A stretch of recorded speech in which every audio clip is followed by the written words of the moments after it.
एक ऐसा अद्भुत ग्रंथ है जिसमें आप अध्यात्म,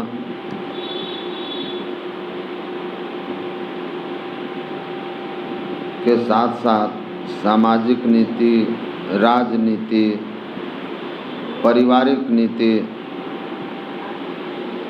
सब कुछ प्राप्त करते हैं। सबके संबंध में गोस्वामी जी ने सुंदर ढंग से लिखा है।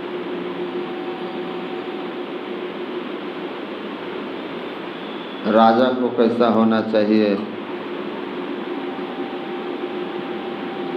मैं एक दिन पढ़ के आश्चर्यचकित हो गया। एक जगह पर आता है कि राजा को कर कैसे लेना चाहिए, राम राज्य का कर कैसा था, प्रजा से राजा कैसे कर लेते। तो कहते हैं कि आकाश का जैसे समुद्र से, नदियों से सूर्य जल लेते हैं वाष्प के रूप में, सूर्य वाष्प के रूप में जल लेते हैं और कितना लेते हैं कि पता भी नहीं चलता। इतना कम लेते हैं कि देने वाले को पता भी नहीं चलता। कहते हैं प्रजा से टैक्स राजा को वैसे ही लेना चाहिए कि प्रजा को पता न चले। हेलो,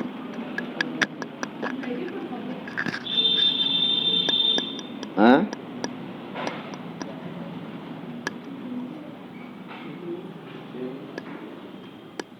अच्छा,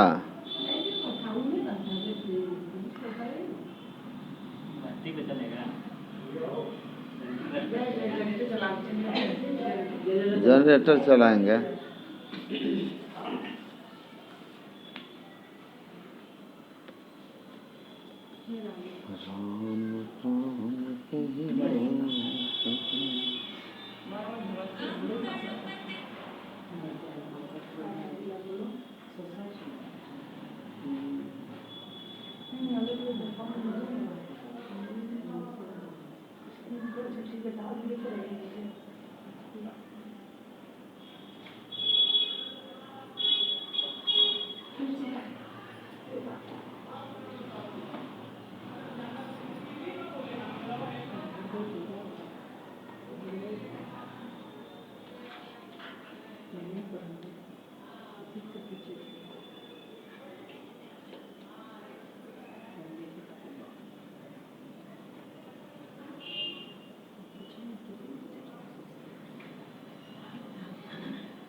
जनरेटर चलवा दीजिए।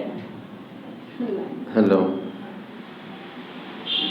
श्री सद्गुरु महाराज की जय। तो देखिए, मैं कह रहा था कैसा ग्रंथ है कि कहते हैं कि टैक्स राजा को ऐसे लेना चाहिए कि देने वाले को पता ही न चले, इतना कम हो।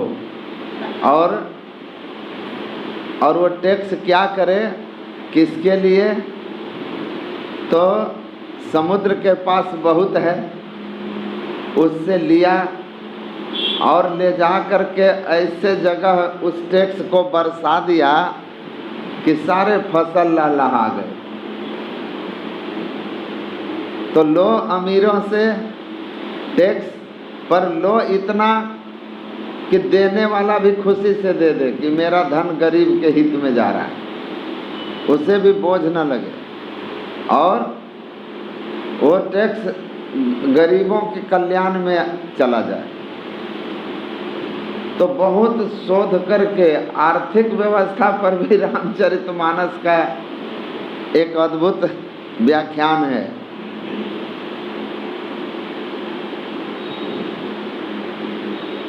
हर आदमी इसको अपने अपने ढंग से देख लेता है, अपने अपने सुविधानुसार खोज लेता है, लेकिन इसका जो सार ज्ञान है, गोस्वामी जी कहते हैं इसका सार ज्ञान आध्यात्मिक पक्ष, उसको जानने के लिए तो मानस मानस चक्षु चाहिए। इसको जानने के लिए साधारण आंख से काम नहीं चलेगा।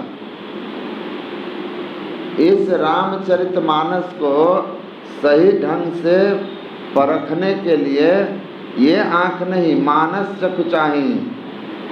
भई कवि बुद्धि विमल अवगाही, और इसमें जिसने अवगाहन किया, डुबकी लगाया, उसकी बुद्धि एकदम विमल हो जाती है, पवित्र हो जाती है। आध्यात्मिक पक्ष इसका बिल्कुल वैसा ही है जैसा कि वेदांत है, जैसा उपनिषदों का ज्ञान है।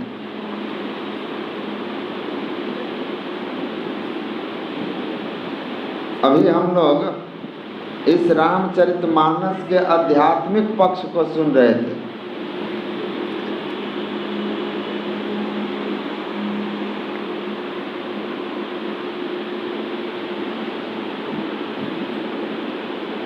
भगवान राम का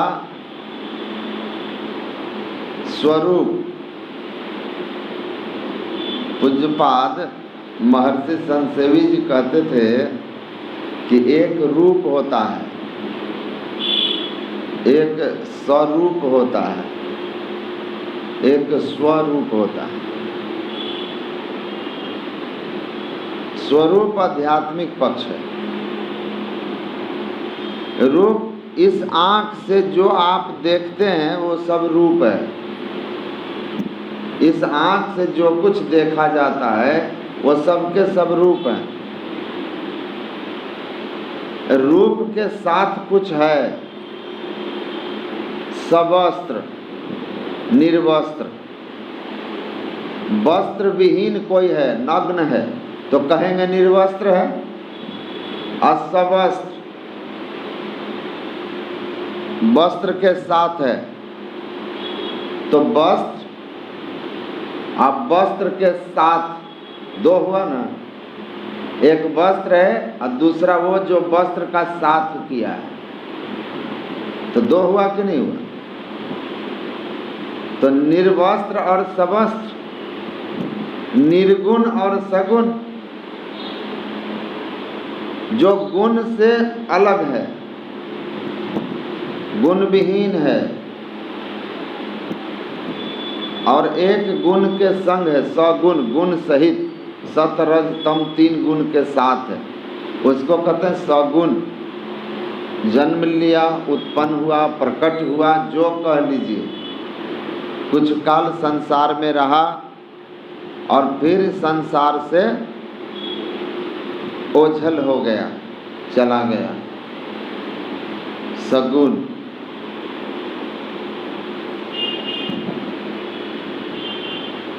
उसको कहते हैं स्वरूप, जो गुण के साथ है, रूप के साथ है। और एक हुआ स्वरूप, स्व मने अपना निज, निज रूप, आत्म स्वरूप, आत्म रूप। और संत महापुरुष उसी की महिमा गाते हैं। इसीलिए गोस्वामी जी बड़ा स्पष्ट लिखे हैं और गुरु महाराज ने इस बात को अच्छी तरह समझा दिया। लीला सगुन ज कहूँ बखानी, स्वई स्वच्छता करई मलहानी, रघुपति महिमा अगुण अबाधा, वर्णव स्वयंवरवारी अगाधा। लीला सगुन ज कहूँ बखानी, स्वई स्वच्छता करई मलहानी। भगवान राम, भगवान कृष्ण या किसी भगवान का जो अवतारी रूप है, भगवान राम हो, कृष्ण हो, चाहे वो हिरण्यकश्यप के वध के लिए आए हुए नरसिंह रूप हो, चाहे उनका वराह रूप हो, मत्स्य रूप हो, जितने अवतार भगवान धारण किए। भागवत महापुराण में 24 अवतार है, जिसमें 10 विशेष अवतार है, उसमें बुद्ध अवतार भी है। तो कहते हैं जो भगवान अवतरित होते हैं और अपनी लीला करते हैं, जिस लीला में अधर्म का नाश और धर्म की स्थापना करते हैं, उस लीला की महिमा को सुनने से आपके पाप कम होते हैं, आपके विकार कम होते हैं, करई मलहानी कम होते हैं, आपके मन के मैल साफ होते हैं, घटते हैं, लेकिन समाप्त नहीं होते। ये मैं नहीं कह रहा हूँ, गोस्वामी जी ने लिखा है। स्वयं स्वच्छता करई मलहानी, मल को कम करता है। रघुपति जो अगुण अबाधा, वर्णव स्वयंवरवारी अगाधा। लेकिन परमात्मा अवतारी का जो निर्गुण स्वरूप है, अगुण मतलब गुण रहित, बिना गुण वाला, निर्गुण, वह स्वरूप है वरवारी अगाधा। वो अगाध जल है। जैसे बाल्टी के जल से आप बहुत पुराना गंदा कपड़ा धो रहे हैं, तो हो सकता है कि एक बार साबुन लगाया, साफ किया, पानी खत्म हो गया, थोड़ा साफ तो जरूर हुआ है, लेकिन पूरा मैल तो नहीं गया। लेकिन वर्णव स्वयंवरवारी अगाधा, अगाध जल राशि सागर की तरह है। हजारों लाखों करोड़ों करोड़ वस्त्र धो दोगे तब भी उसकी वो समाप्त होने वाला नहीं है और पूरी सफाई कर देगा। इसीलिए आध्यात्मिक पक्ष जो है वह परमात्मा के स्वरूप का पक्ष है, वह अगाध स्वरूप है जो सारे विकारों का नाश करके मोक्ष की गति प्रदान करा देता है।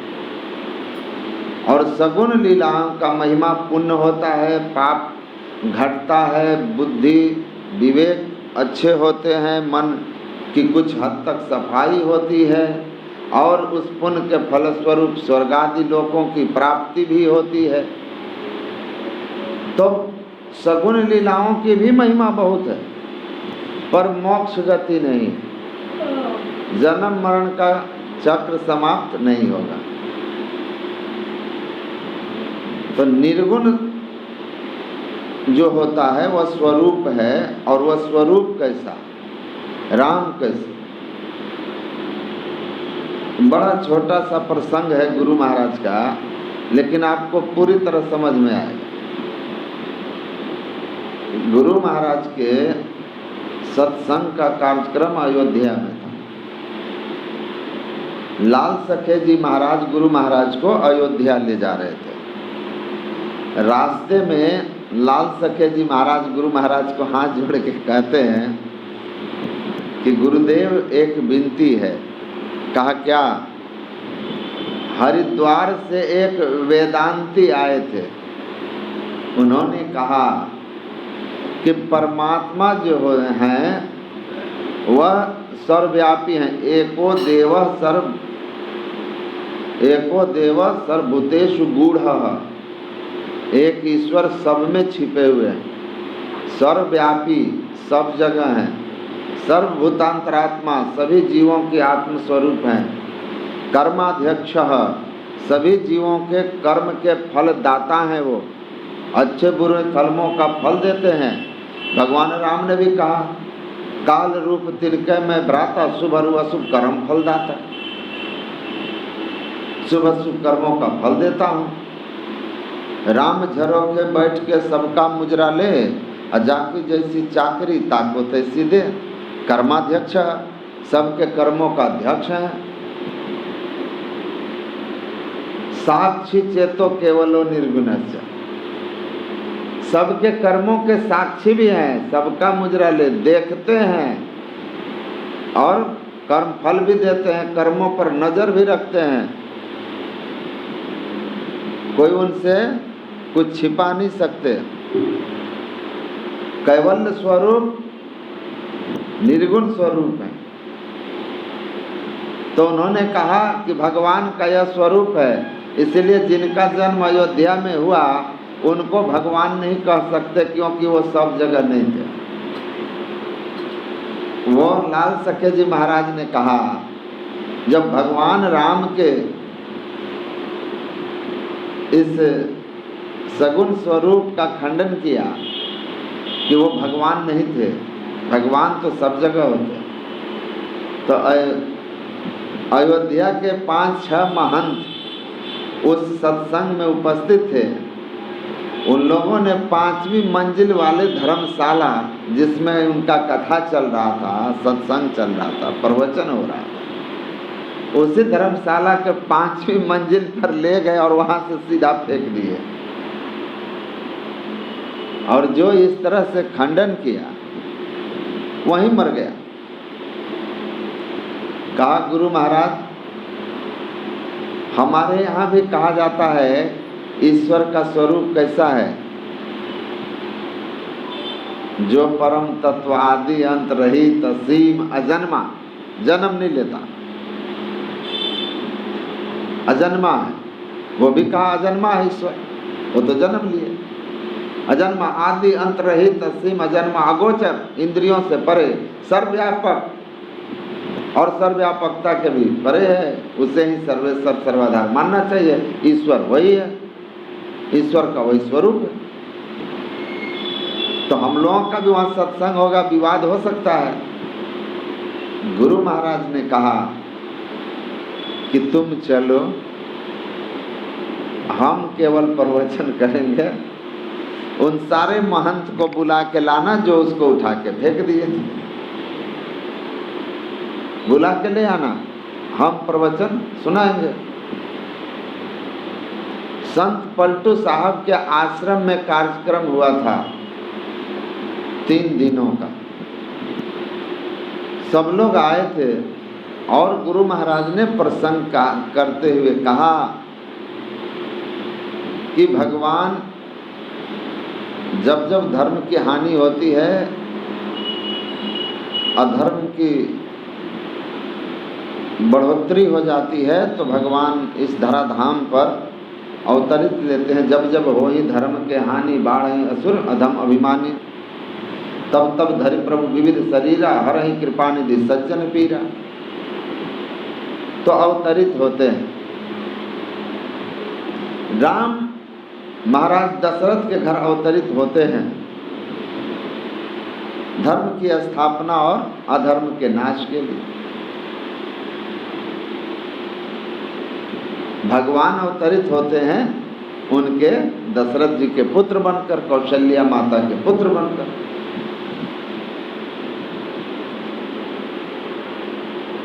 होता क्या है कि कैकेयी जी ने उनके लिए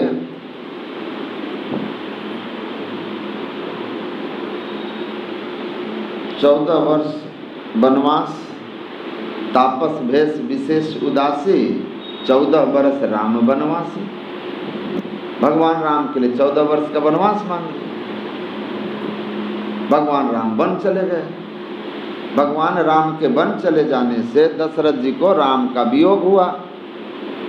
भगवान राम के वियोग हो जाने पर, अयोध्या से चले जाने पर, महाराज दशरथ के नज़र से राम के दूर हो जाने पर दशरथ जी राम के वियोग को नहीं सह सके और राम राम कही राम कही, राम राम कही राम, तन परिहरि रघुवीर विरह राव गए सुरधाम।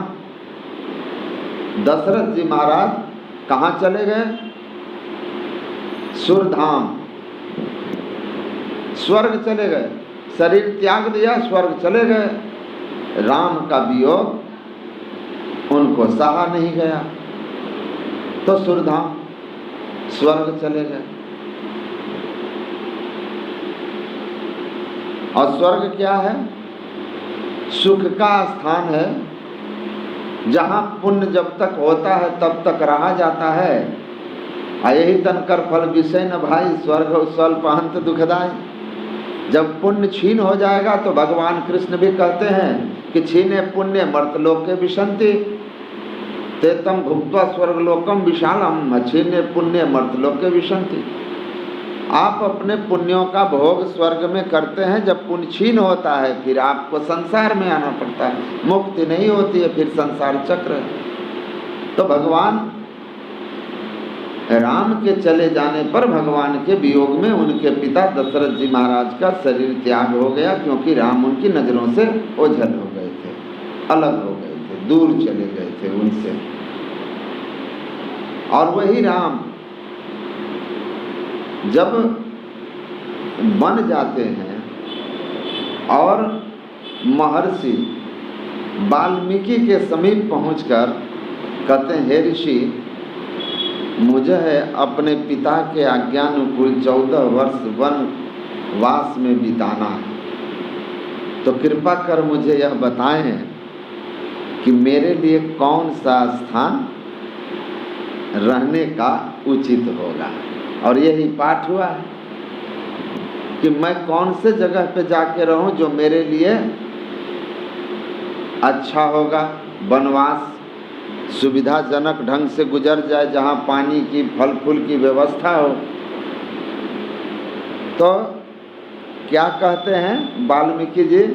पूछे हो मोही, अभी पाठ में सुना आप लोगों ने, पूछे हो मोही कि रहा हूँ कहाँ, अब मैं पूछत सकुचाहूँ, और जहाँ न हो ही तहाँ देहु कहूँ, तुम ही बतावहूँ ठाँ। कि हे राम, आप हमसे पूछते हैं कि मैं कहाँ रहूं, मैं आपसे पूछता हूं कि आप पहले यह बता दें कि आप कहाँ नहीं हैं। आप कहाँ नहीं हैं? सर्वव्यापी, सब जगह है। कहने का भाव यही है कि बताओ कहाँ नहीं हो कि हम बताएं वहाँ रहो। कहीं ना हो तब तो कहो कि यहाँ रहो। राम स्वरूप तुम्हार, वचन अगोचर बुद्धि पर, अविगत अकथ पार, नेति नेति नित निगम का। हे राम, आप क्या हो मैं जानता। नर्तन धरऊ संत सुर काजा, कहूँ करहूँ जिम प्राकृत राजा। हे राम, आपने यह नर शरीर धारण किया है, जैसे ये वस्त्र हम धारण किए हैं। आप सब लोग वस्त्र धारण किए हैं, आप वस्त्र नहीं हैं। शरीर वस्त्र की तरह है, जिसको चेतन आत्मा धारण करती है। भगवान शरीर धारण करते हैं वस्त्र की तरह। बहुत पहले मैं आप लोगों को कहा हूँ या नहीं याद नहीं, हरियाणा में एक जगह गरीब दासी पंथ, बहुत प्रचारित पंथ है गरीब दास जी महाराज का। उसके कार्यक्रम में हम गए थे सत्संग में। तो सत्संग के उपरांत हम लोग सभी वहाँ भोजन के लिए बैठे थे। वहाँ एक महात्मा थोड़े बुजुर्ग थे, मेरे हिसाब से तो दुगुने से भी ज़्यादा थे। मैं उस समय बिल्कुल नया नया था। तो सब लोग भोजन की पंक्ति में बैठे हुए थे। तो वहाँ नियम है ना कि जैसे यहाँ जब जाने लगते हैं तो लोग विदाई देते हैं, वहाँ वैसा नहीं है। हरिद्वार में, पंजाब हरियाणा में भोजन के समय ही जो देना है दे देते हैं। आप खाते खाते सब ले लीजिए, आपके आगे रख दिया जाएगा, आप ले लीजिए। तो वो ऐसे ही रख दिया, अब पैसा सबके हाथ में दे रहा था। तो मैं तीसरे नंबर पर था, एक को दिया लिया, दूसरा लिया, मुझे भी दिया। जो पैसा दिया मैंने भी ले लिया, जेब में रख लिया। चौथा पांचवा सब ले लिए। सातवां नंबर पर एक महात्मा थे, उनको जैसे रुपया देने लगा तो कहता हटो हटो हटो हटो हटो हटो हटो। तो कहा कि हटो हटो मतलब? कहा तुमको पता नहीं मैं रुपया पैसा छूता नहीं हूं। तो वो घर वाला जो था ना, हम लोगों को तो दिया था, ले लिए थे इधर सबके सब। उनको जब दिया वो कहे हटो हटो, तो घर वाले को लगा कि किसी बहुत बड़े दिव्य पुरुष से दर्शन हो गया। साष्टांग प्रणाम।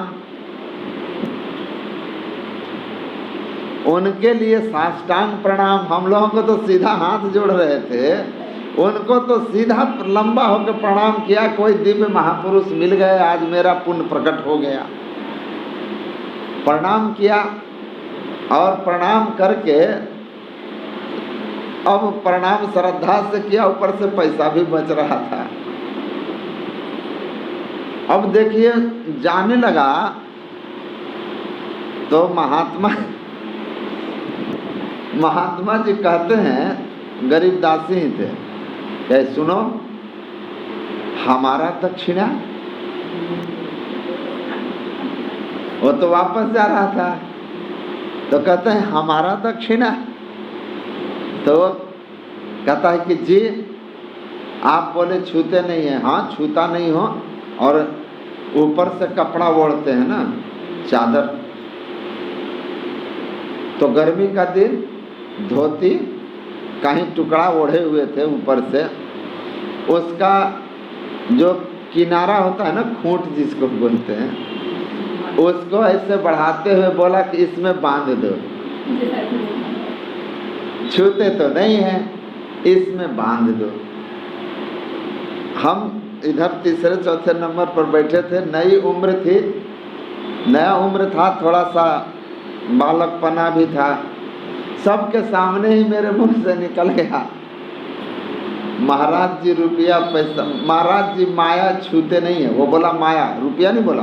बोला पता नहीं तुमको हम माया छूते नहीं है, पैसा को माया बोलते। बोला माया छूते नहीं हम। खूंट बढ़ाया बांध दो, तो हमारे मुंह से निकल गया महाराज जी माया छूते नहीं है, कस के बांधते हैं। छूते तो नहीं हैं लेकिन बांधते हैं कस के। वो हम पर बिदक गए, कहते हैं 4 दिन तो हुआ नहीं तुमको साधु बनने से। अब क्योंकि वो हमसे पहले बातचीत में पता चल गया था कि अब 1 साल का पुराना आदमी है। कहता है 4 दिन तो हुआ नहीं साधु बनने से, और तुम जो है हम ही को उपदेश देने लगा, छूते नहीं हैं बांधते हैं। बोला महाराज वो बात नहीं है। मुझे भी लगा कि अच्छे आदमी हैं आप, पर मैं कहा इसलिए कि भले आप हमसे बुजुर्ग हैं, पुराने हैं, लेकिन मेरी समझ में आपको अध्यात्म की उतनी समझ नहीं। कहा क्यों? मैंने बोला बस इतना अंतर है हमारे और आप में कि आप कपड़ा को कपड़ा समझते हैं, शरीर को मैं शरीर को भी कपड़ा ही समझता हूँ। इसीलिए इस कपड़े में बांधो या इस कपड़े से छू लो, मुझे नहीं लगता इससे कोई फर्क पड़ता है। आसक्ति सबसे बड़ी चीज है, मूल चीज आसक्ति है। आसक्ति है तो बिना पकड़े, बिना बांधे, बिना छुए बंध जाइएगा आप, बंध जाइएगा आप, क्योंकि बांधना तो मन का खेल है।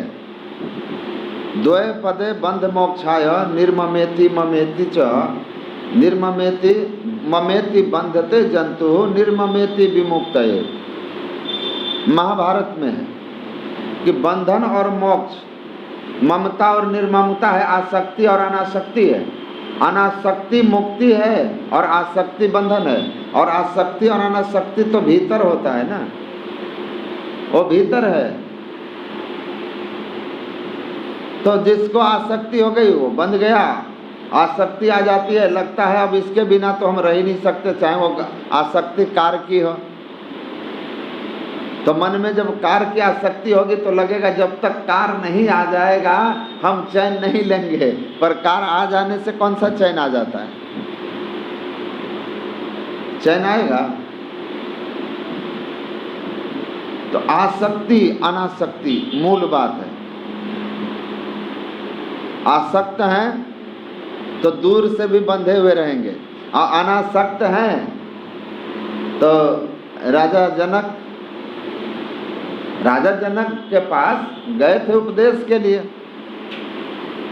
राजा जनक के पास उपदेश के लिए सुखदेव जी गए तो उनको आश्चर्य हुआ कि मेरे पिताजी, मैं विरक्त योगी हूँ, बाल ब्रह्मचारी, और ये राजा जनक कितनी पत्नी है, कितनी दास दासियां हैं, ये राज का भोग विलास, और इनको हमको भेज दिए उपदेश लेने के लिए, गुरु बनाने के लिए। इतने भोगों के बीच ये विरक्त योगी, ये भोगी से योगी कैसे दीक्षा लेगा? ये कैसे रहते हैं इसमें, और कैसे ये विदेह कहलाते हैं? तो राजा जनक विदेह पुरुष थे, आत्मज्ञानी थे, उनके मनोभाव को समझ गए, और मनोभाव को समझ गए और कहा कि ठीक है, कहा इसको भोजन कराओ, दूर से आया है, इसको भोजन कराओ। राजकीय भोजन 56 भोग, अनेक तरह के भोजन उनके सामने स्वादिष्ट परोसे गए। लेकिन कहा राजा जनक ने कि सुखदेव, भोजन देखो बहुत सुंदर सुंदर भोजन है, लेकिन तुमको जहाँ भोजन करने के लिए बैठाया गया है उसके ठीक ऊपर देखो कितना भारी तलवार सीधा तुम्हारे मस्तक पर है, उसका निशाना तुम हो, और उसमें आग लग गई है और रस्सी धीरे धीरे जल रही है, तुम भोजन खत्म करके आओ, देख लो इसको। अब 56 भोग सामने है और ऊपर रस्सी में आग लगी हुई और बहुत भारी तलवार है जो सीधा प्राणांत कर दे। तो आदमी देखेगा कि कौन सब्जी किधर है, अंदाज पर ही हाथ लगाएगा, ख्याल कहाँ होगा, और सोचेगा कि कितना जल्दी खाली करके भागे हम यहाँ से, स्वाद लेके खा सकता है। सुखदेव जी महाराज फटाफट खाए और वहां से तुरंत भाग गए। खाना था जितना था सब, तुरंत भागे। महाराज जनक ने कहा आओ बैठो। कहा कैसा लगा भोजन, कटहल का स्वाद कैसा था, पनीर वाली सब्जी कैसी थी, मशरूम मटर बताओ, खीर कैसा था, कहा और क्या क्या खाए, कैसा कैसा किसका स्वाद था।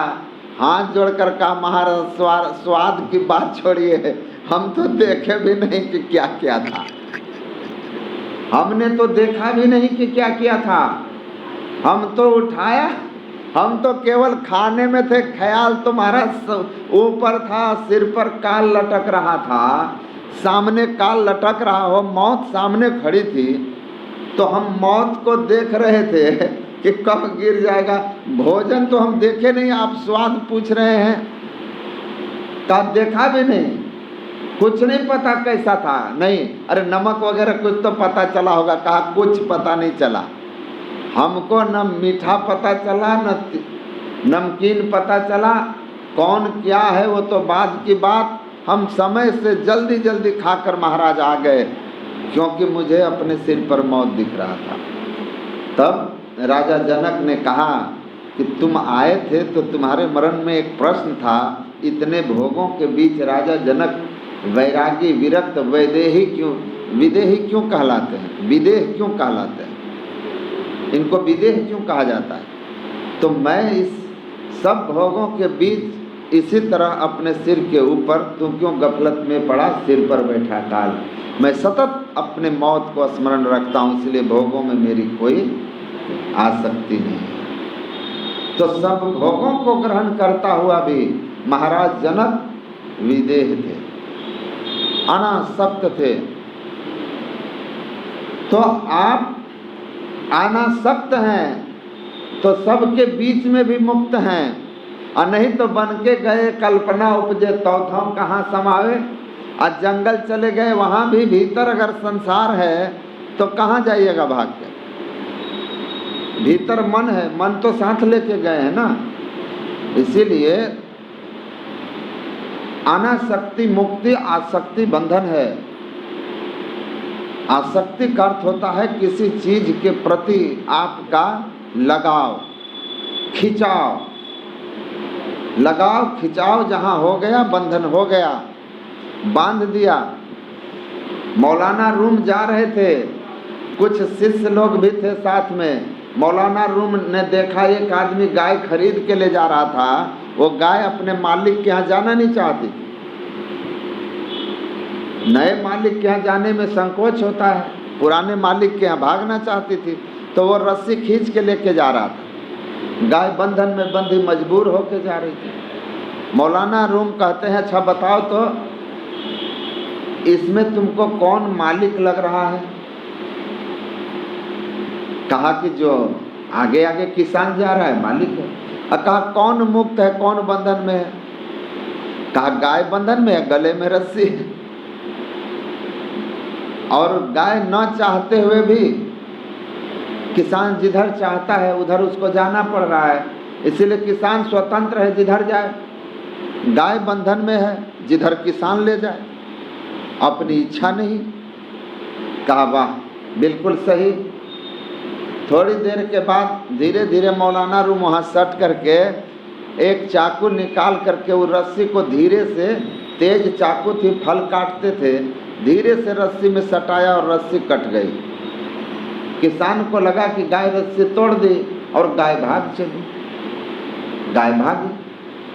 अब गाय भागी तो पीछे पीछे किसान भागे। अब जिधर गाय जाए उधर किसान जाए, गड्ढे में गाय तो किसान गड्ढे में, खेत में गाय तो किसान खेत में, सड़क पर गाय तो किसान सड़क पर, जंगल में गाय तो किसान जंगल में। मौलाना रूम ने कहा अब बताओ बंधन में कौन है, स्वतंत्र कौन है? कहा शिष्यों ने कहा महाराज बंधन तो दिख नहीं रहा।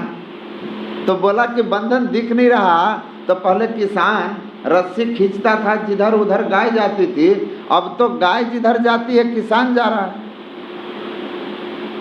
न चाहते हुए भी किसान जा रहा है। तो कहा हाँ महाराज जा तो रहा है। कहा देखो रस्सी मोटा बंधन था, वो दिख रहा था कि गाय बंधन में है, लेकिन यहाँ किसान के ऊपर भी एक बंधन है, जो बंधन दिख नहीं रहा वो किसान का कौन सा बंधन है? गाय मेरी है, मोह का बंधन है, गाय मेरी है, ये मोह है उसको। पैसा लगाया गाय मेरी हो गई, मैं और मोर तोर तैमाया जही बस की ना जीव निकाया।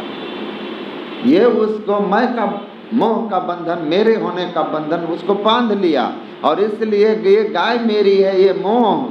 अब जिधर जिधर गाय जाती है बेचारे को गंदे में, कांटे में, झाड़ी में, खेत में, गड्ढे में, सब जगह दौड़ा रही है। तो आसक्ति हो गई तो आप पीछे पीछे दौड़ रहे हैं। जहाँ आसक्ति नहीं है, आप कितना भी बड़ा लॉस हो जाए किसी को कोई मतलब नहीं। किसी का मकान है, बनाया, बेच दिया, 4 दिन बाद भूकंप आ गया, घर गिर गया। जो बेच दिया है वो कहेगा भगवान आपकी बड़ी कृपा है, 4 दिन लेट कर देता तो 10 लाख हमारा पानी में चला जाता। और जो खरीद लिया वो सिर पीटेगा, भगवान 4 दिन रुक जाते तो 10 लाख बच जाता। क्योंकि घर जो बेच दिया उसका, उस घर से मैं निकल गया, मोह निकल गया, आसक्ति निकल गई, इसीलिए उस घर के गिरने का उसको कोई दर्द नहीं है। और जिसने खरीद लिया उसको मैं हो गया, मेरा हो गया, वो रोने लगा। पूज्यपाद आचार्य श्री कहते हैं कि बच्चा का पैर टूट जाता है, दर्द बच्चे को होता है, रोती माँ क्यों है? माँ का तो पैर नहीं टूटा है, फिर पड़ोस वाले क्यों नहीं रोते? उस माँ को उस बच्चे के साथ मेरा बच्चा है, आसक्ति है, इसीलिए उसको दर्द हो रहा है। तो आसक्ति बांधती है, अनासक्ति मुक्ति देती है। तो मैंने कहा कि देखिए महाराज, पैसा को हाथ से पकड़ो या वस्त्र से बांधो, कोई मतलब नहीं है। आत्मा के ऊपर शरीर भी वस्त्र ही होता है। वसांस जीर्णानि यथा विहाय नवानि गृह्णाति नरोपराणि। भगवान कृष्ण कहते हैं जैसे पुराना वस्त्र त्याग करके नया वस्त्र धारण करते हैं, वैसे जीवात्मा एक शरीर छोड़ती है, दूसरा शरीर धारण करती है। तो शरीर धारण किया है भगवान। वाल्मीकि जी इस बात को जानते हैं कि ये वस्त्र धारण किए हैं। वस्त्र और वस्त्र धारण करने वाले दोनों अलग अलग हैं। नर्तन धरो संत सुर काजा। ये नर्तन तो आपने देवताओं के लिए, संतों के काज के लिए, धर्म की स्थापना के लिए धारण किया है, और आचरण आपका एक सांसारी राजा की तरह है। आप उसी तरह का कर रहे हैं जैसा एक मनुष्य करता है कि ये चरित्र पावन परम प्राकृत नर अनुरूप। एक मनुष्य को जैसा आचरण होना चाहिए, पवित्र आचरण, वो आप करके दुनिया को दिखा रहे हैं। मनुष्य की लीला, भगवान के रूप, भगवान मनुष्य शरीर में आकर के लीला कर रहे हैं, मनुष्य शरीर में आके कर रहे हैं। नर्तन धरो, नर्तन आपने धारण किया। तो गुरु महाराज जी ने वहाँ कहा कि देखिए, राम वही थे जो दशरथ जी के घर में थे, और वहाँ से आ गए तो राम उनके नज़र से ओझल हो जाते हैं, और राम के वियोग को दशरथ नहीं सह पाते हैं, उनका शरीर छूट जाता है, वो स्वर्ग चले जाते हैं। लेकिन वाल्मीकि जी से राम कहते हैं कहाँ रहो, तो वो कहते हैं कहाँ नहीं है, नर्तन तो आपने धारण किया है। आप स्वरूप कैसा है? राम स्वरूप तुम्हारो बचन अगोचर बुद्धि पर अविगत कथपार नित्य नित्य नित्य निगम कहा। हे राम, मैं जानता हूँ आपको कि ये शरीर आप धारण किए हैं, लेकिन आप स्वरूपता कैसे हैं? आप तो वचन गोचर, वाणी से परे, यतो वाचो निवर्तन्ते अप्राप्य मनसा सह। जहाँ मन सहित वाणी की पहुँच न हो, ईश्वर है। निःशब्दम परमम पदम, जहाँ वाणी मौन हो जाती है, नहीं पहुँच पाती, वो परमात्मा का निजधाम है, निस्वरूप है। तो कहते हैं देखो, नर्तन धरो, स्वरूप तक कैसे हो? वचन अगोचर बुद्धि पर, बुद्धि की पहुँच से परे, वाणी की परे, मन से परे।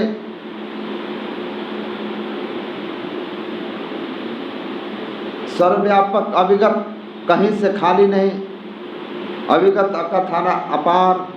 गुरु महाराज नेति नेति नित निगम कहा। गुरु महाराज क्या कहते हैं? मेहंदी में लाली, दूध घी में, फूल में बास समान, और सब में व्यापक, सबते न्यारा, सब घट एक ही राम। इससे अच्छे और राम को क्या कोई व्याख्या कर सकता है? सब में व्यापक, सबते न्यारा, सब में हो और सब में रहते हुए सबसे अलग हो। अब किस तरह हो? तो मेहंदी में लाली, मेहंदी का पत्ता दिखता हरा है लेकिन लाली छिपी होती है। दूध में घी होता सब जगह है लेकिन दूध में कण कण में समाया हुआ घी, लेकिन घी दिखता नहीं है। फूल दिखता है, सुगंध दिखता नहीं है। तो राम स्वरूपता अनंत हैं। महर्षि वाल्मीकि ने कहा, गुरु महाराज कहते हैं देखिए इसको समझ लीजिएगा, आपको अध्यात्म समझ में आ जाएगा। और सारे महंत बैठे हैं जो फेंके थे छत से। गुरु महाराज ने कहा संत मत में राम के भगवान होने का खंडन नहीं है, भगवान ही अवतार लिए राम के रूप में, इसीलिए राम को भगवान का अवतार थे, इस बात की मान्यता है संत मत में। लेकिन संत मत खंडन किस बात का करता है? संत मत राम का नहीं, संत मत दशरथ जी महाराज की दृष्टि का खंडन करता है। और संत मत मंडन किस बात का करता है?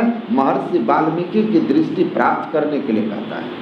आप महर्षि वाल्मीकि की दृष्टि प्राप्त कर लीजिए तो राम आपके सामने होंगे तो आप पहचान लेंगे।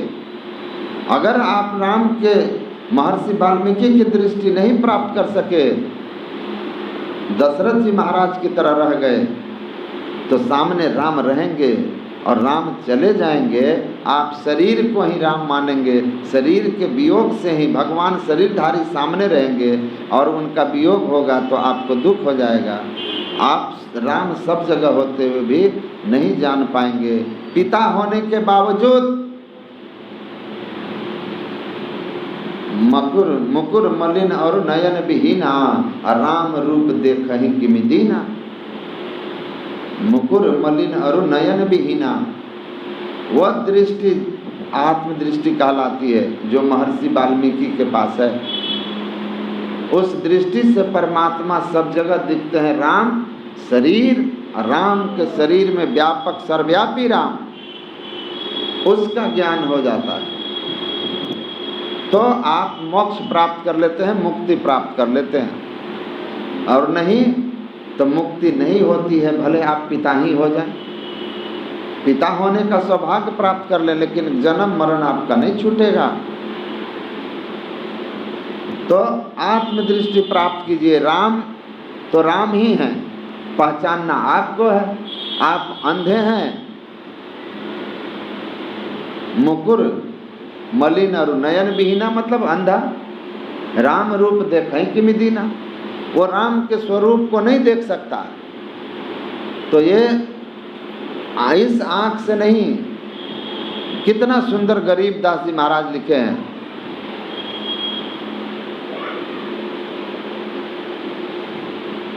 जो कुछ भी आप इस आंख से देखते हैं, दिव्य दृष्टि से देखते हैं, वो कहते हैं सब के सब माया है, जामन मरण भरम है, भरम है स्वर्ग नरक, आत्म तत्व ही सत्य है, आत्म चक्षु से लग।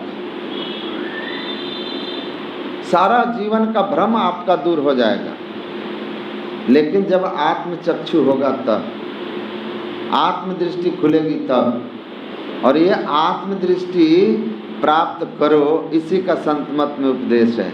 और इसीलिए और गुरु महाराज ने जब वहाँ व्याख्या की कि दृष्टि कितने तरह के होते हैं, दशरथ जी कौन सी दृष्टि के रखे थे, महर्षि वाल्मीकि के पास कौन सी दृष्टि थी, और वो दृष्टि कैसे आई थी कि राम के उस स्वरूप को पहचान रहे थे और कह रहे थे कहाँ नहीं हो, सब जगह तो तुम हो, अब जग में सब रहित तो विरागी, सब जगह सब में समाये हुए अनंत हो।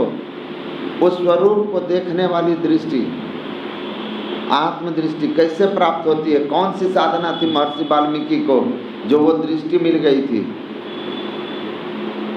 सत्संग सुनने के बाद वही महंत जो फेंक दिए थे ना, उसमें से एक आदमी ने उठ के कहा था कि कहा तो महर्षि जी ने भी वही बात, लेकिन इनके कहने का ढंग निराला था। खंडन तो वहां भी हो गया था शरीर का, लेकिन उन्होंने कहा कि कहने का ढंग निकाला था और बिना श्रद्धा को ठेस पहुंचाए यथार्थ कहा गया। यथार्थ सत्य बात कही गई कि राम को पहचानने की नजर चाहिए। नजर बदले तो नजारे बदले। नजर बदल गई, नजारा बदल गया। हम बैठे हुए हैं, आप सब देख रहे हैं, हम आपको देख रहे हैं। यही कोई आदमी अगर सो जाए और वो स्वप्न देखने लगे कि बाजार में सामान खरीद रहे हैं, तो ये दृष्टि जो है ना, अभी ये जागृत की दृष्टि है। इससे कुछ हम और देख रहे हैं, और वही आदमी भी जगा हुआ है तो यही सब देख रहा है, सुन रहा है। राम सत्संग की वाणी को सुन रहा है, लोगों को देख रहा है। और वही आदमी नींद में चला गया, स्वप्न में चला गया, तो बाजार देखने लगेगा और दुकानदार की बात सुनने लगेगा। कोई हमारी बात नहीं सुनेगा ना, हम आपको कहीं देखेगा। उसके लिए यहाँ का सारा दृश्य प्रपंच समाप्त हो जाएगा। स्वप्न की दृष्टि आ गई। बैठे एक ही धरातल पर, एक ही साथ, एक ही जगह है, लेकिन नजर बदल गया, दृष्टि बदल गई तो नजारा बदल गया। सीधी बात है। तो राम के स्वरूप को जानने वाला कौन है? सीधी बात कह दिया, सीधा आनंदमय देह तुम्हारी, विगत विकार जान अधिकारी। ये नरदेह तो जो है आपने धारण किया है, लेकिन जो आपका निज देह है, जो आप हैं अनंत सत्ता, वो कैसे हैं? सीधानंदमय। सीधानंदमय, सच्चिदानंदमय जिसको बोलते हैं, सच्चित आनंद। आप सच्चित आनंदमय शरीर है आपका, अनंत शरीर है आपका, लेकिन उस चिदानंदमय, ज्ञानमय, आनंदमय आपके उस स्वरूप को कौन जानेगा? कहते हैं कौन जानेगा इसको?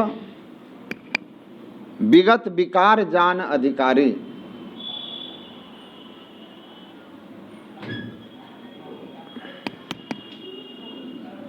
इस पार क्यों कर रहा है? विगत विकार जान अधिकारी। हेलो, अधिकारी पुरुष जानेगा। अधिकारी कौन है? विगत विकार,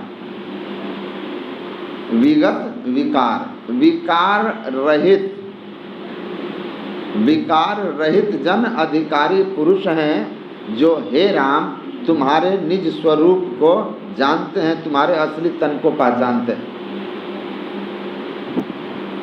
बाकी लोग नरदेह में ही फंस के रह जाते हैं। परिणाम होता है कि जो गति होनी चाहिए वो नहीं होती। तो वो विकारी, अधिकारी कौन? विकार रहित। तो विकार क्या है? परमाराध्य सदगुरु महर्षि में ही परमहंसी महाराज के प्रवचन में है, जहाँ उन्होंने कबीर साहब की वाणी पर व्याख्यान दिया कि जब दर्शन करना चाहिए तो दर्पण माजत रहिए, जब दर्पण में लागा काई तो दरस कहाँ ते पाई।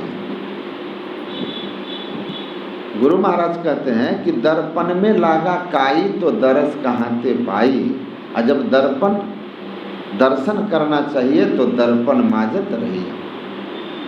तो गुरु महाराज कहते हैं कि दर्पण क्या है, उसमें लगा काई क्या है।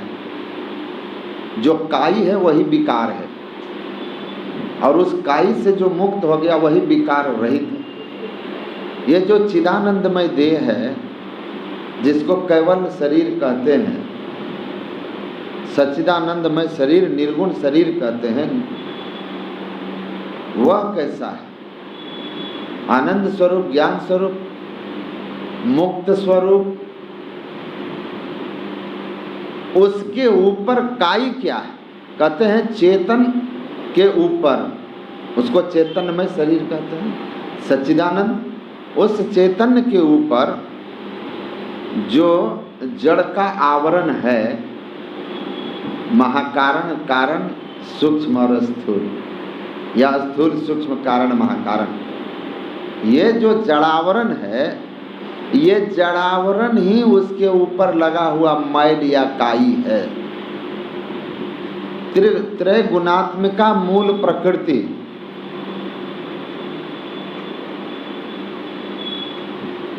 जहां से है और उसके जहां तक सृष्टि का प्रवाह है, ये सब उसके ऊपर काई है, मैल है। तो दर्पण में गंदा है तो चेहरा नहीं दिखेगा।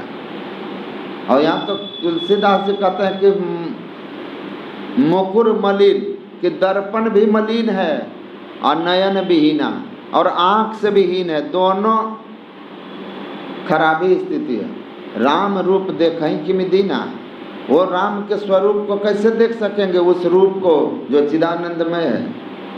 उसके लिए तो अधिकारी बनना पड़ेगा। मैल दर्पण का साफ हो और आंख की पट्टी हट जाए, आंख खुल जाए। गुरु महाराज कहते हैं जो अंधापन है ना, उसको दूर करो। उसी को दूर करने के लिए ध्यान करना। ध्यान दर्पण गुण अध्यानी अंध जाने ना, गुरु देवे भेद सार अकरु हेरु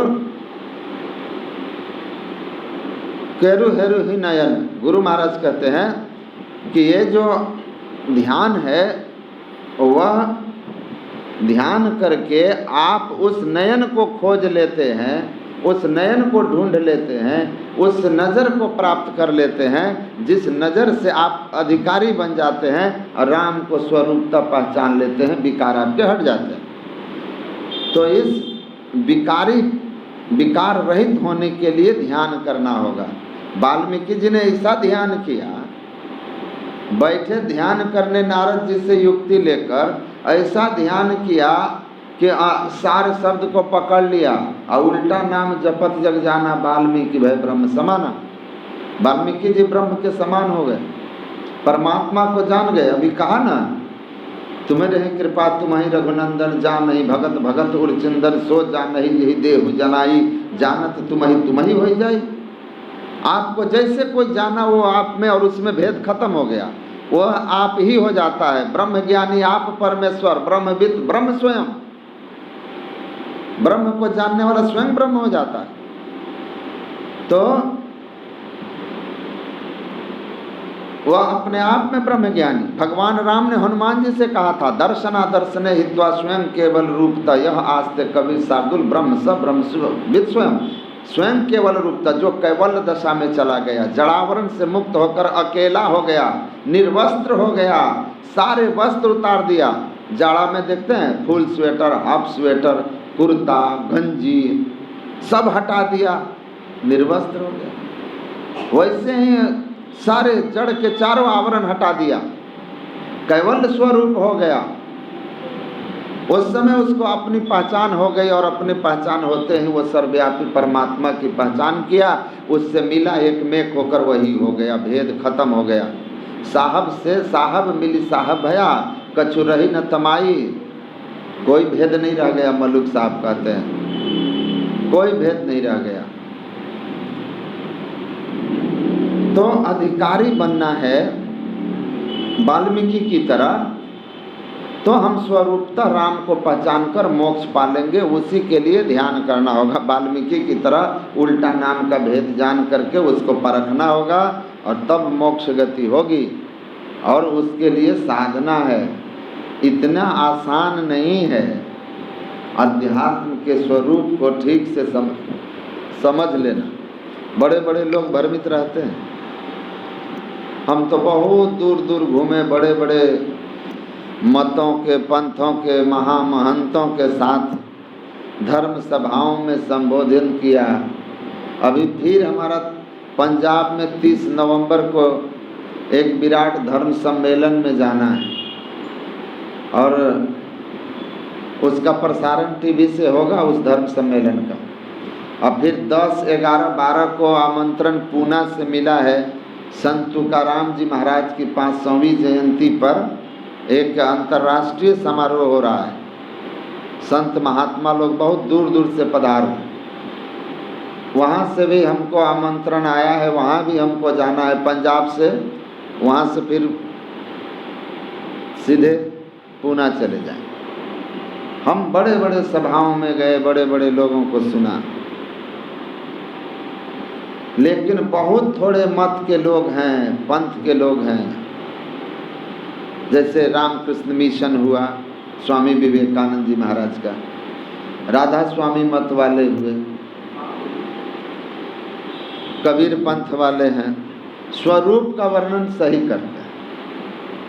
कबीर पंथ में पारखी नहीं, इनको छांट के, ये तो जीव मानते हैं, ईश्वर मानते नहीं, पारखी। जो कबीर साहब का कबीर चौरा मूल स्थान का मत है, उनका ग्रंथ गुरु नानक देव का पंथ है, वो ईश्वर के सच्चे स्वरूप का वर्णन करते हैं कि ये ईश्वर है, इसका दर्शन मुक्ति होगी। साधना पक्ष में कहीं है अपनी उनकी योग्यता अनुसार, लेकिन स्वरूप का भी वर्णन सब सही सही नहीं कर पाते हैं कि ईश्वर स्वरूपता कैसे है और किस स्वरूप के दर्शन से मुक्ति होती है। चिदानंद में देह क्या है, इसको पूछो तो लटक जाते हैं। गुरु महाराज कहे ना कि एक आदमी कहा कि भगवान राम का शरीर के बारे में तो लिखा हुआ है चिदानंदमय देह, तो गुरु महाराज ने पूछा कि चिदानंदमय देह निर्मायिक होता है कि मायिक होता है, मायामय है कि निर्मायिक है, माया से परे है? तो बोला कि निर्मायिक। तब गुरु महाराज कहते हैं कि जो निर्मायिक देह है उस ये मायिक आँख से, माया वाली आँख से, चाम चश्म से कैसे नजर आएगा, बोलिए? तो बोलते हैं कि आपकी बात में दम है। बोले दम नहीं, यही सत्य है। अगर वो माया से परे रूप है तो उसको देखने की आँख भी माया से परे होगी, और वो आत्मदृष्टि है, और वही नहीं जब तक मिलेगी तब तक आपका मुकुर मलिन और नयन विहीना राम रूप देखें कि मिदीना। तो राम तो ईश्वर हैं ही, लेकिन उनको पहचानना बहुत बड़ी बात है। एक आदमी अपनी पुस्तक में लिखे हैं कि भगवान, कोई महापुरुष कह दिया मान लीजिए आपका कल्याण हो जाएगा, कि गंगा नदी है, किसी से आपने पूछा ये क्या है, वो आपको कह दिया गंगा नदी है, तो आप मान लिए गंगा नदी है, इसमें जानना क्या है, मान लेना है। वैसे भगवान है कृष्ण, मान लीजिए हो गया, कृष्ण राम भगवान है, मान लीजिए हो गया। तो मैंने कहा इससे नहीं होता है। हमारे गुरु महाराज ने कहा मानना और जानना दोनों अलग अलग है। मानना और जानना दोनों में बहुत अंतर है। मान करके जाना जाता है, पहले मानते हैं तब जानते हैं। मान लेना ही जान जाना नहीं है। अब गणित में लोग पढ़ाते हैं, हम लोग भी पढ़ते थे। अब कि suppose the price of cow is x, गाय का मूल्य एक्स, माना कि गाय का क्रय मूल्य एक्स है, उस पर फॉर्मूला सेट किया और अंत में निकल जाता है 1600 एग्जैक्ट फिगर। तो माना और जाना दोनों में अंतर हुआ कि नहीं हुआ? तो मानना पड़ता है किसी रूप को ईश्वर, लेकिन उसको मान करके बैठे रहने से कल्याण नहीं होता। उसको मान करके साधना करनी पड़ती है और जानना पड़ता है। तो जिस रूप को आप मान लेते हैं ईश्वर, वो इष्ट कहलाता है। जिसको आप मान लेते हैं ईश्वर, वो इष्ट कहलाता है। हम राम को माने, आप कृष्ण को मानो, कोई गुरु को मानता है, कोई देवी को मानता है, वो इष्ट कहलाता है। लेकिन जिसको जानना है ना, वो इष्ट का आत्म स्वरूप है। अब प्रत्येक इष्ट का रूप अलग अलग होता है, आत्म स्वरूप एक होता है, और जानना होता है आत्म स्वरूप को, कि हाँ आत्म स्वरूप की पहचान से पता चलता है कि ईश्वर है। मानने से नहीं चलेगा, जानना होगा। तो जानना कैसे है, इसके लिए ध्यान करना होगा, क्योंकि वो नज़र जो आपको प्राप्त करनी है, वो नज़र ऐसे नहीं आती है। आत्मा चेतन के ऊपर, उस आत्म दृष्टि के ऊपर जो माया का आवरण है, जिसके कारण वो आत्मदृष्टि ढका हुआ है, उसको खोलना पड़ता है। वहाँ उसको, उसके ऊपर के सारे मैल को धोना पड़ता है, निर्मल करना पड़ता है। इसलिए कहा घर माहे घर निर्मल राखे पंचो धोए काया कपड़ा नीके राम कहते है बबरा। दादू दयाल जी कहते हैं अगर राम राम करते हो तो बड़ी अच्छी बात है, भगवान का नाम है, अच्छी बात है, लेकिन सोई स्वच्छता करे मलहानी, इससे कल्याण नहीं होने वाला, मुक्ति नहीं होने वाली। कर रहे हो अच्छा है, पर यही अंत नहीं है साधना की, भक्ति की। घर माहे घर निर्मल राखे। आपको मैं कहा कि 5 शरीर, 4 जड़ का, 1 केवल आनंद स्वरूप, ज्ञान स्वरूप, निर्गुण स्वरूप। तो उस 5वां शरीर के ऊपर 4 जड़ के शरीर हैं, ये मैल हैं, इनको हटा दीजिए, आत्मज्ञान हो जाएगा, आत्मदृष्टि हो जाएगी, अपनी पहचान ईश्वर की पहचान हो जाएगी। उसको कैसे धोओगे? तो स्थूल शरीर को कैसे धोते हैं आप? स्थूल शरीर पर मैल लगता है तो आप पानी से धोते हैं, साबुन से धोते हैं। तो इस स्थूल शरीर को स्नान करके साफ करते हैं। सूक्ष्म शरीर कैसे धुलता है, कैसे साफ होता है? तो साधन करके जब स्थूल शरीर को आप छोड़ दोगे तो सूक्ष्म शरीर साफ हो जाएगा, पवित्र हो जाएगा। सूक्ष्म शरीर से ऊपर उठ जाओगे, कारण शरीर में चले गए तो सूक्ष्म शरीर हट गया आपके ऊपर से, तो कारण शरीर अलग, सूक्ष्म शरीर अलग, तो कारण शरीर पवित्र हो गया। कारण से ऊपर महाकारण में गए, कारण को छोड़ दिया जब आप, तो महाकारण शरीर पवित्र हो गया, साफ हो गया। अब महाकारण शरीर को छोड़कर आप कैवल में चले गए तो वह आपका कैवल शरीर धुल गया, 5वां शरीर धुल गया, 5 धोए काया कपड़ा, 5वां शरीर भी धुल गया, निर्गुण स्वरूप में आ गए आप, पवित्र हो गया। तो विकार, विगत विकार जान अधिकारी होना, ये साधना के बिना नहीं होता, ध्यान करना पड़ता है। और इसके लिए नवधा भक्ति का आज मैंने पाठ सुना रामचरितमानस में, देखा भगवान ने कहा प्रथम भगति संतन कर संगा। आप जो पाठ सुन रहे हैं इसके लिए भी कहा कि दूसरी रतिमम कथा प्रसंग, हमारे कथा प्रसंग का जहाँ पर वर्णन हो रहा हो उसको प्रेम पूर्वक सुनना, वो दूसरी भक्ति है। चाहे प्रवचन से सुन रहे हो, चाहे ग्रंथ का पाठ सुन रहे हो, वो भी भक्ति है।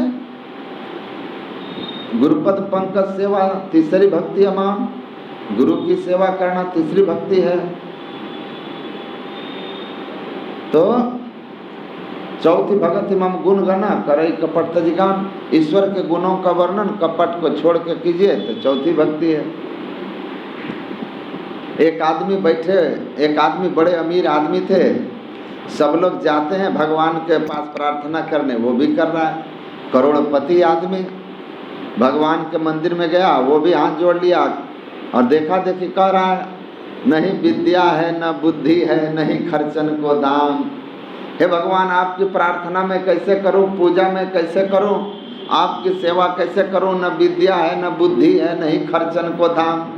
विद्या भी नहीं है, बुद्धि भी नहीं है, ना आपके सेवा में खर्च करने के लिए मेरे पास कोई धन है। अब एक गरीब आदमी था, तो गरीब आदमी था, वो कह के गया, अनपढ़ था बेचारा, सीधा साधा कहा, हे भगवान हम तो गरीब हैं, अनपढ़ हैं, नहीं विद्या है न बुद्धि है, नहीं खर्चन को दाम, हम आपकी क्या पूजा करें? मन ही पूजा मन ही धूप। अब ये अमीर आदमी है, ये भी अब उसको देख के कहते हैं नहीं विद्या है न बुद्धि है, नहीं खर्चन को दाम। अब भगवान के सामने हाथ जोड़कर, अब उधर बगल में बैठे हुए एक पहुँचे हुए महापुरुष, वो सब जानते थे, ये गा रहा है। उनको गौर से देखा कि भाई देखने में तो पूरा अमीर आदमी लग रहा है, कहता है न विद्या है न बुद्धि है, नहीं खर्चन को दाम। वो अपने देखे अंतर्दृष्टि से कि इसके तो कई बैंक में अकाउंट हैं, करोड़ों करोड़ पड़े हुए हैं, सब जोड़ लिया, इसके पास तो 20 करोड़ बैंक में रखा हुआ है, कह रहा है न विद्या है न बुद्धि है, नहीं खर्चन को दाम। महात्मा जी को नहीं रहा गया, तो जैसे कहा कि नहीं विद्या है न बुद्धि है, नहीं खर्चन को दाम, तो महात्मा जी कहते हैं 20 करोड़ बैलेंस बैंक में, सो क्या नहीं जानत भगवान। ये जो तुम्हारा 20 करोड़ बैंक में है वो भगवान नहीं जान रहे हैं क्या, कि तुम भगवान को भी बेवकूफ़ बना रहे हो कि एक पैसा भी खर्च करने के लिए नहीं है। तो एक ये ऐसा नहीं, वो जैसे कह रहा था, गरीब था, हाँ गरीब है, अनपढ़ था, हम अनपढ़ हैं। भाई हमारे घर भगवान आप तो जानते ही हो दरिद्र नारायण है, कहाँ से लाए? बड़ी मेहनत से तो 2 समय खाना खा पाता हूँ, परिवार को खिला पाता हूँ, आपको कहाँ से चढ़ाऊँ कुछ लाके? उसके हृदय की वाणी थी, निष्कपट था। आप कहेंगे तो थोड़ी ना चलेगा, आपको तो खर्चन को दाम है, तो आपको तो भगवान को चढ़ाना ही होगा। निष्कपट हो और दीन हो, सब कुछ समर्पण कर गुरु के सेव करनी चाहिए। सब कुछ समर्पण कर गुरु की सेव। समर्पण करना क्या? चढ़ा देना है। समर्पण का मतलब होता है कि आपके मन में यह भाव रहे कि जो कुछ मेरे पास है वो आपकी कृपा से है, आपका दिया हुआ है, आपकी सेवा में, आपको जरूरत है, सेवा में लगे, कोई बात नहीं। यही समर्पण है। तो ध्यान है, मंत्र जाप, मम दृढ़ विश्वासा। अब गुरु करेंगे तो दीक्षा लेंगे तभी ना गुरु होगा। संत तो बहुत है जो आपको, जहाँ आपकी श्रद्धा बैठी, जहाँ से दीक्षा शिक्षा हुआ, गुरु के बताए हुए मंत्र का जप करना, कहते हैं 5वीं भक्ति है, यहाँ से सिमटाव का साधन है। यहीं से आत्मदृष्टि खोलने के लिए, वह नज़र प्राप्त करने के लिए वाल्मीकि वाली हम बैठ जाते हैं। सीधा जो मंत्र गुरु ने दिया है उसको जपते हैं। मंत्र जप करते करते फिर इष्ट के रूप का ध्यान करते हैं। जो मंत्र जपा उससे संबंधित इष्ट का ध्यान किया, और इष्ट के ध्यान को करके, ये दोनों स्थूल साधनाएं हैं, मोटी साधना है, बाहरी साधना है। ये 2 साधनाओं को करने से मन पवित्र होता है। सत्वगुण, जो रजोगुण तमोगुण है, वो हमारे भीतर का समाप्त होता है, सतोगुणी हम हो जाते हैं। सात्विक जब हमारी मनोवृत्ति होती है तब हम छठ दम शील विरति बहुकर्मा निरत निरंतर सज्जन धर्मा, छठी भक्ति करने में सामर्थ्यवान होते हैं, जिससे दिव्य दृष्टि खुल जाती है, जिसको दृष्टि योग कहते हैं। ये इंद्रियों का दमन करने के लिए भगवान ने कहा, दमशीलता, आपकी इंद्रियां दमन हो। इंद्रियों का दमन कैसे करेंगे? इंद्रियों को उनके धर्म से अलग कीजिए। आँख को देखने की शक्ति है, उसको अलग कर दीजिए, क्या देखेगा? कान में सुनने की शक्ति है, कान की सुनने की शक्ति को आप अलग कीजिए।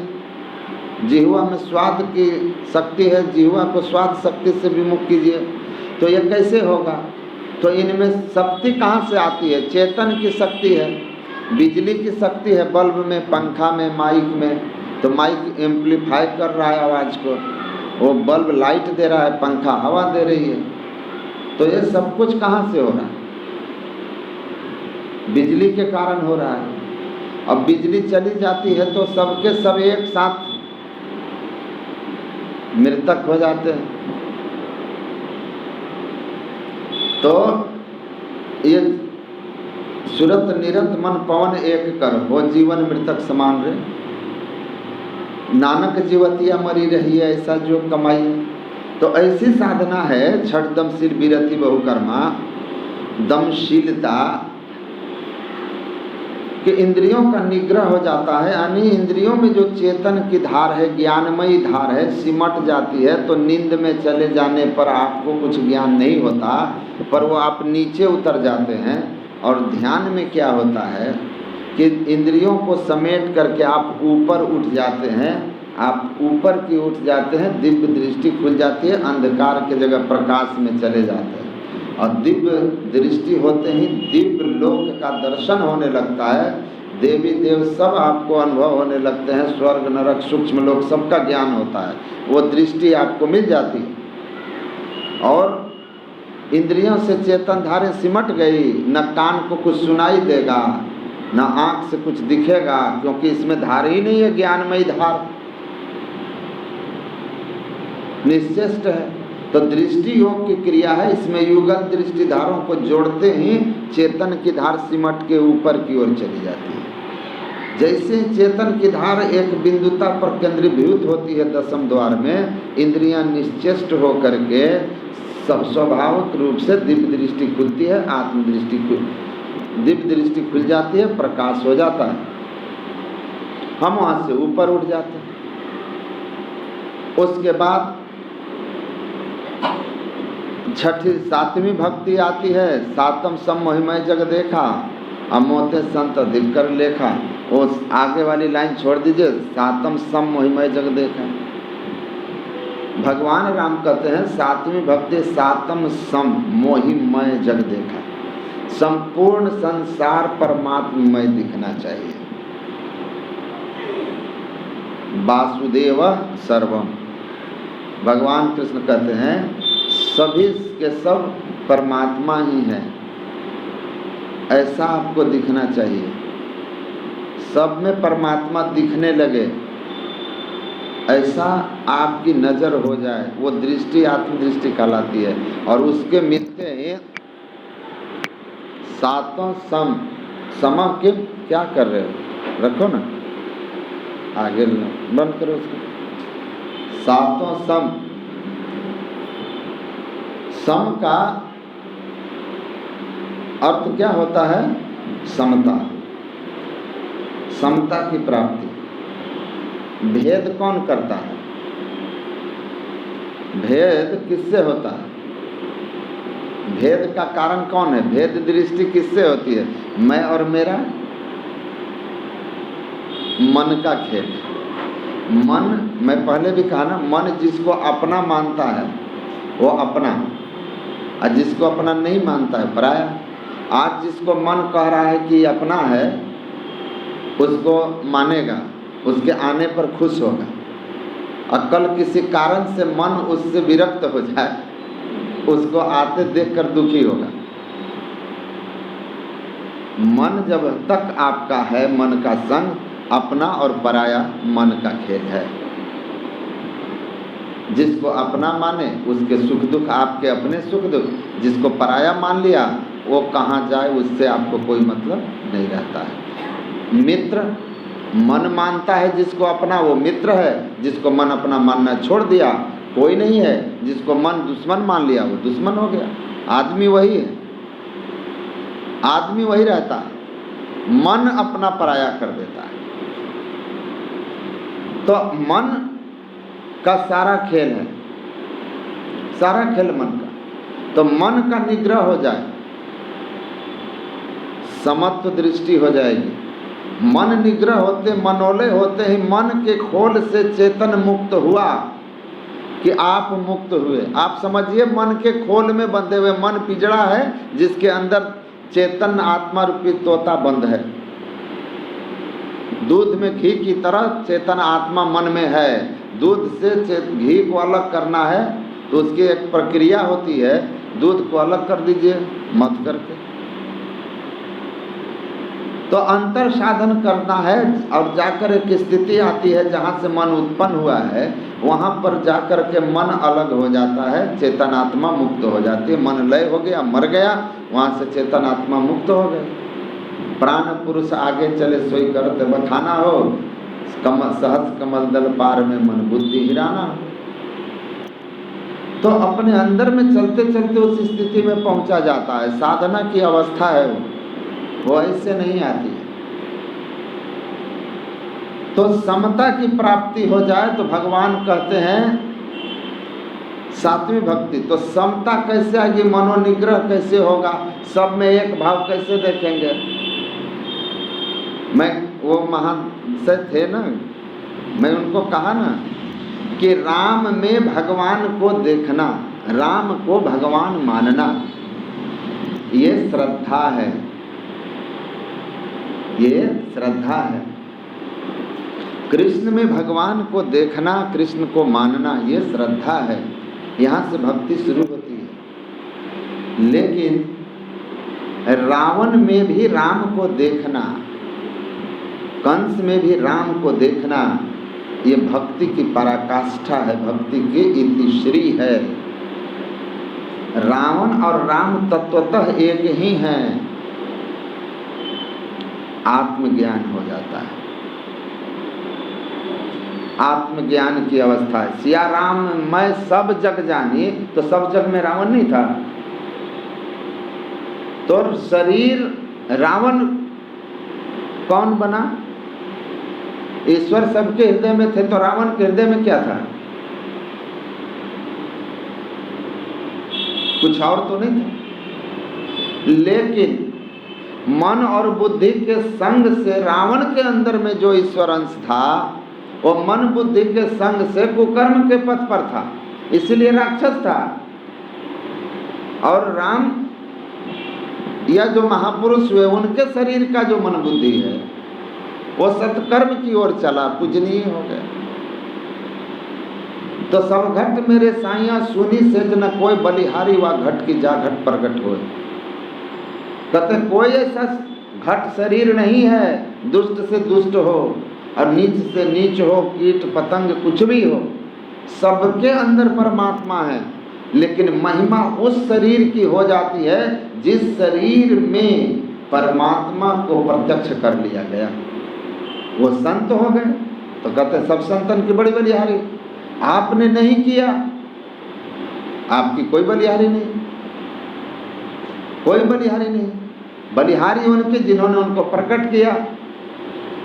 एक आदमी मुझे हमको कह रहे थे भागलपुर में कि हम तो मानते हैं कि धन की बड़ी महिमा है।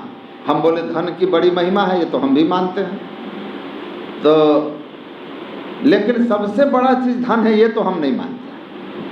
तो बोलता है कि क्यों? देखिए धन है उसकी कितनी इज्जत है। हमने कहा संत कबीर के समय का 5 अमीर आदमी का नाम गिना दीजिए हमको। कबीर साहब एकदम गरीब जुलाहा थे, उनके समय के 5 अमीर का नाम बता दीजिए, एक भी अमीर बता दीजिए कि फलाना बहुत अमीर आदमी था। कौन थे भाई?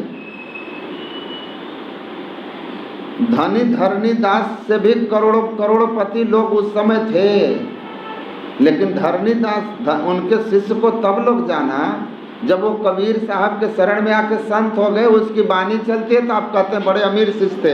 लेकिन भक्त बने तब वो जाने जाते हैं, वरना उनसे अमीर की कमी इस देश में नहीं थी, कोई नहीं जानता।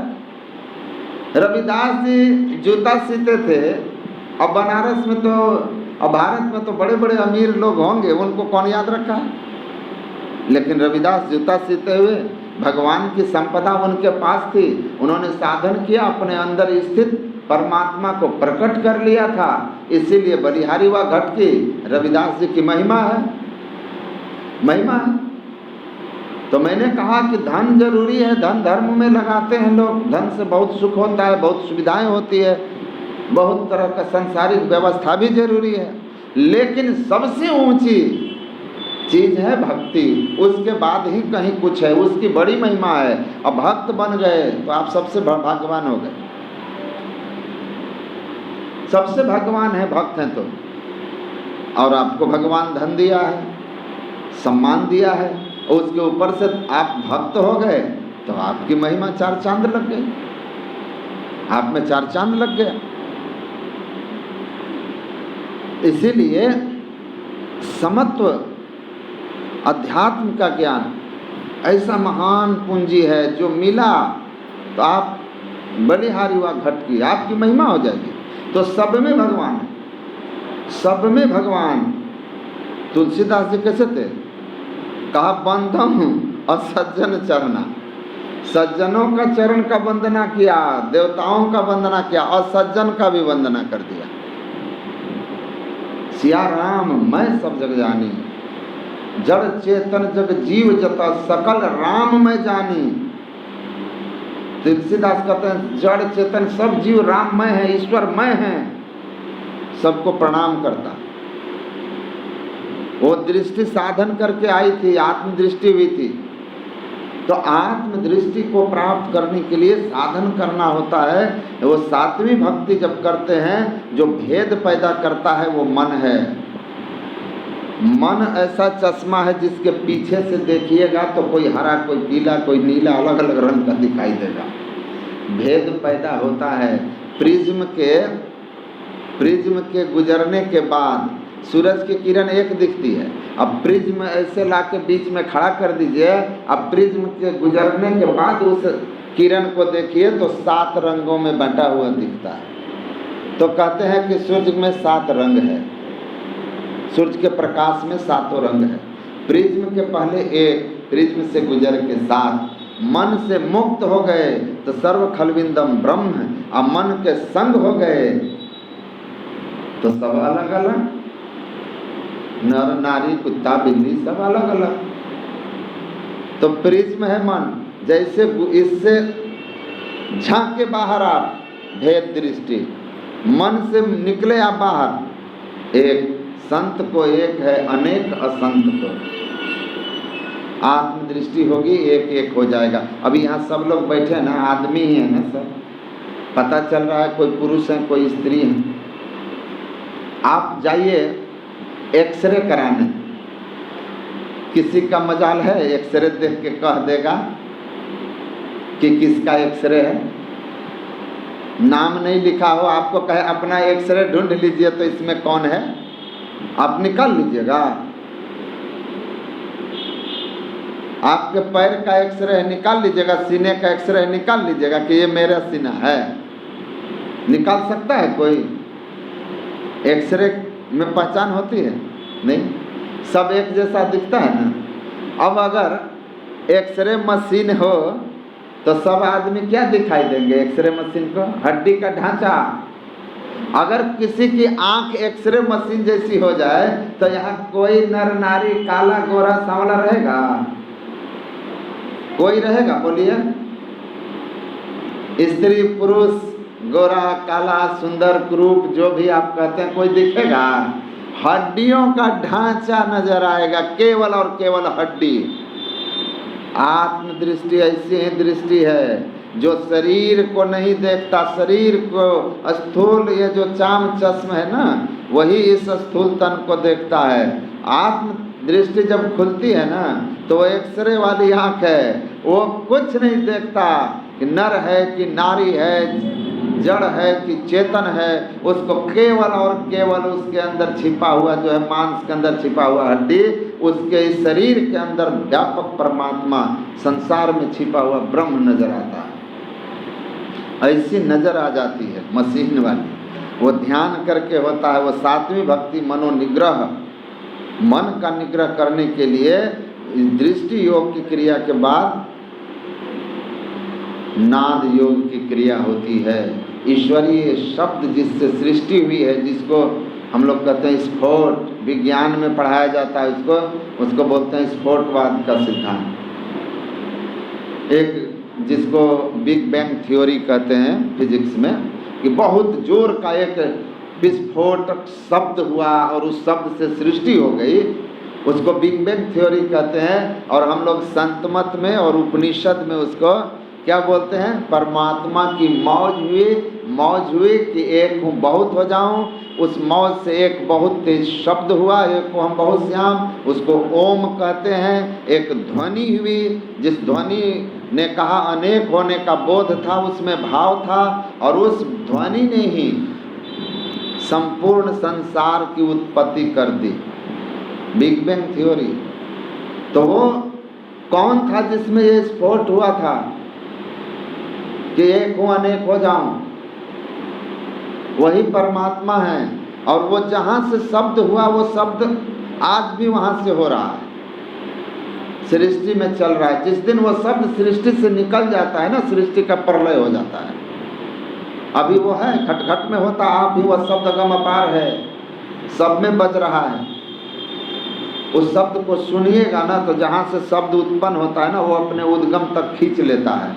माइक की आवाज़ कहाँ हो रही है, हॉर्न को फॉलो करके यहाँ लोग चले आएंगे। शब्द राह भी है, शब्द राह भी बताता, अंधेरे में भी आ जाइएगा। हम यहाँ अंधेरे में बोल रहे हैं तो आप आ जाइएगा।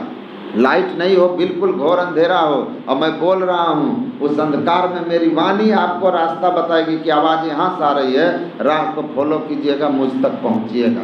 रास्ता अंधेरे में दिखाने वाला शब्द होता है। तो इस शब्द की साधना जब करने लगते हैं ना, तो शब्द उद्गम स्थान की ओर खींचता है। खींचते खींचते जहाँ से वो उद्गम हो रहा है, जीव उस शब्द के सहारे उस परमात्मा तक पहुँच जाता है। माया का आवरण से मुक्त होकर ईश्वर से मिल जाता है, उसका आवागमन खत्म हो जाता है। आत्मदृष्टि होती है समत्व, समता की प्राप्ति हो गई, मनोनिग्रह हो गया, समता आ जाती है, भेद दृष्टि खत्म हो गई, प्रिज्म हट गया, अब एक ही एक है। अब सब जगह सिया राममय हो गया, एक ही ब्रह्म है, जड़ चेतन जग जीव जत सकल राममय जानी। तो इस तरह से दीक्षा लेकर के मंत्र जप, इष्ट रूप का ध्यान, ज्योति और नाद योग की साधना करने से भगवान राम माता सबरी से कहते हैं कि आप उस अवस्था में चले जाइएगा जहाँ जथा लाभ संतोषा हो जाएगा और नवम सरल सब क्षणहीना हो जाइएगा। ऐसी आपकी बिल्कुल निर्मल हो जाइएगा। सब में राम देख रहे हैं, किसकी निंदा करेंगे आप? सब में एक ही एक है, तो किसको को बड़ छोट कहत अपराधु, सब एक ही एक हो जाते हैं। इसीलिए संत किसी का निंदा नहीं करते, किसको करें? सब तो अपने ही अपने होते हैं, तो किसको कहें? वो कहानी सुना रहे थे कि आसक्ति छूट जाती है, रसो वर्जम रसोप्यस्य परम दृष्ट्वा निवर्तन्ते। परम को देखा सब परममय हो जाता है, तो फिर किसको पाने की चाहना रहेगी? जब दूसरा हो, हमसे अलग हो, तो पाना चाहते हैं ना, जो मेरे पास नहीं है। तो कहानी सुना रहे थे कि एक बच्चा था,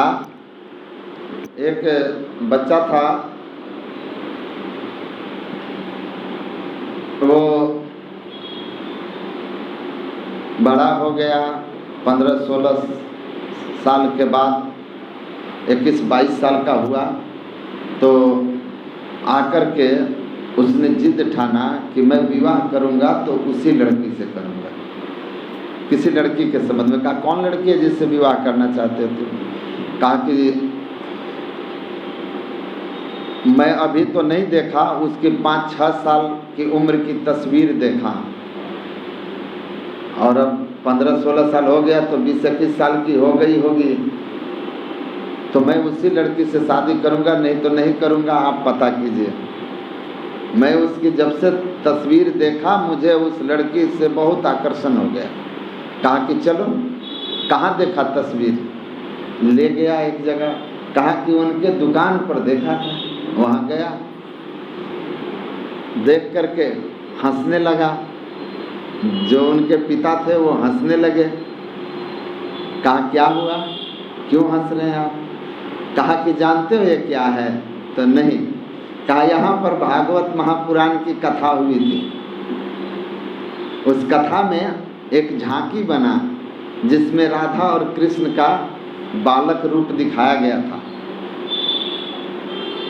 और वो राधा जो तुम देख रहे हो ना, लड़की को राधा के रूप में, वो राधा तुम ही बने थे, और ये तुम ही हो 5 साल का, तुम ही 5 साल के राधा हो। लड़का आश्चर्यचकित हो गया, कहा मैं ही हूँ। कहा चल घर दिखाता हूँ। घर आया, कहा कि नहीं मालूम, देखो। दिखाया, कहा देखो ये तुम्हारा बचपन का तस्वीर है, और यही ये राधा बना हुआ है, बोलो मेरे गोद में हो, है ना? कहा कि जी।